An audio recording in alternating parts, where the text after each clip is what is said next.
2 3 शाबाश। Ball pass करें, नीचे होते जाएं, पाँव को हाथ लगा के रखें, पाँव को हाथ लगा के रखें, बॉल पीछे देते जाएं, देखते हैं बॉल। बिस्मिल्लाहिर्रहमानिर्रहीम, बिस्मिल्लाहिर्रहमानिर्रहीम, रब्बी ज़िदनी इल्मा। आज एक्टिविटी पीरियड की एक हमारी छोटी सी एक्टिविटी है जो बच्चे परफॉर्म करने जा रहे हैं। एक क्लास 8वीं है और दूसरी क्लास 7वीं है। दोनों के मबैन ये बॉल पासिंग मुकाबला है। देखते हैं आज कौन विन करता है। तो सबसे पहले बेटा आपने अपने सर के ऊपर से बॉल जो है वो पीछे पास करना है। जब एंड पे बॉल पहुंच जाएगा तब तक आप अपने पाँव को हाथ लगा के नीचे ही रहेंगे, ठीक है। फिर बॉल आपके पास वापस आना चाहिए, ठीक है। जिस टीम के पास पहले बॉल पहुंच जाएगा वो विनर होगी।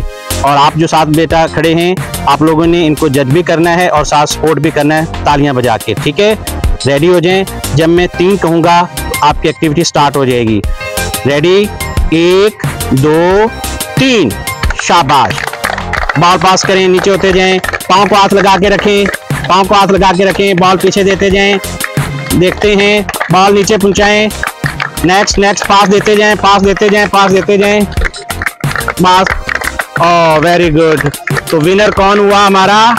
8वीं क्लास। हाथ खड़ा कर दें 8वीं क्लास वाले, 8वीं क्लास वाले हाथ खड़ा कर दें।